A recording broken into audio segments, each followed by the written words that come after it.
حوصله‌مون سر رفت بابا. این راننده ما چرا نمیاد؟ زنگ بزنیم بهش ببینیم کجاست.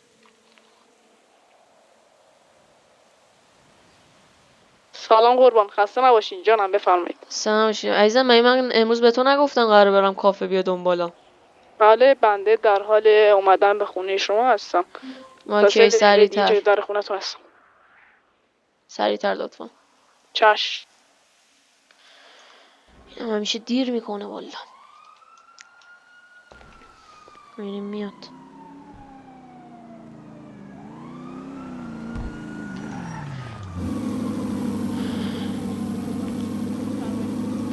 عزیزم دیگه دیر نکن لطفا عزیزم. چشم، از شما عذرخواهی میکنم. اگه میشه از داخل نقشه بله بزنید، عزیزم. اسبش بزنید که من برم جایی که میخوایم.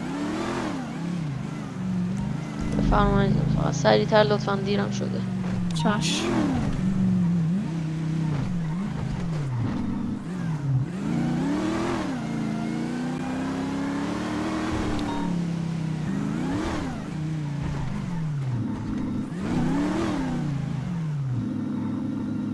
بفرمایید. مرسی.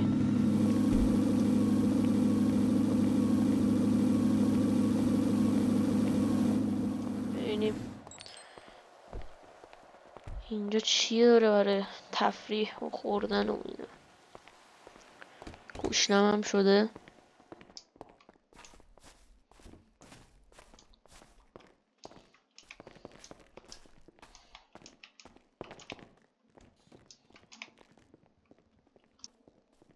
بشینیم. سفارش میگیرید اما. سلام عزیزم، بفرمایید سلام، بشینید خسته سفارشتون رو نباشید. براتون بگیرم. واسه عزیزم آقا چی دارید واسه خوردن اینجا؟ علیه تو خدمتتون شفایی منو رو بله. اعلام میکنم، شما هر کدوم رو دوست داشتید بگید برای خودتون و بادیگاردتون بیارم. موچی داریم، بله. لته داریم، کروسان داریم، بستنی از داریم. همش یه دونه بیار. از همش یه دونه، درسته؟ بله. خیلی خوب.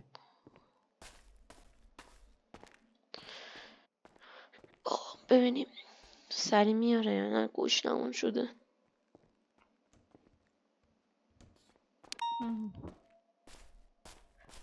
خب عزیزم آوردید. لطف کنید برید به من. خدمت شما باشه اینا.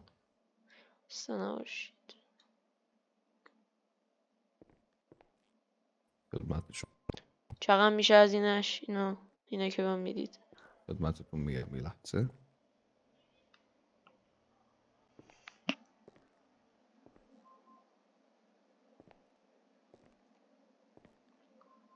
درست. خیلی هم عالی. اینا قیمتش چقدر میشه همش؟ خدمتتون میگم عزیزم، یه لحظه بایستا. بله.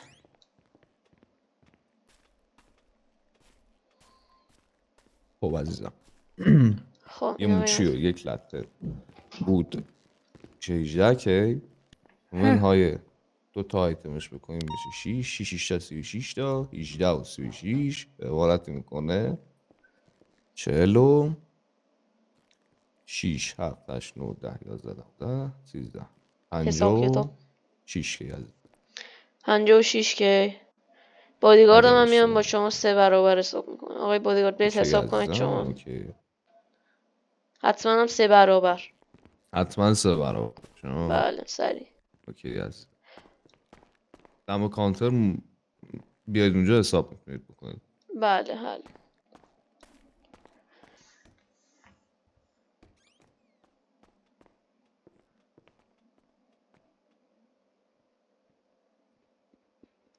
قربان، هر وقت خواستین بگیم به بنده که بریم. بله حتما.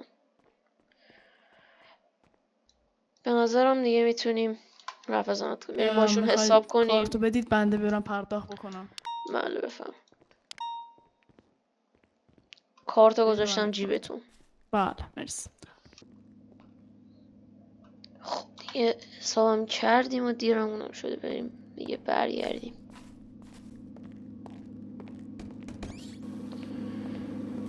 هی.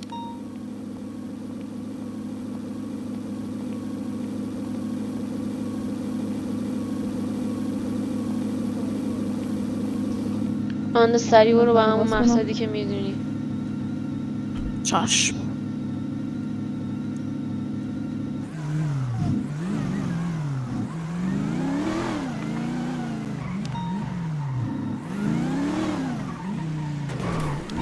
بچه ها مرسی از اینکه ویدیو رو نگاه کردید. اینم یه ویدیو متفاوت که نقش 24 ساعت نقش یه فرد پولدار رو بازی کردیم. مرسی از رادین که حکم راننده و بادیگارد منو داشت. مرسی از کت کافه که بهمون کافهشون رو در اختیار ما گذاشتن. تا یه ویدیو دیگه، فعلا خدا.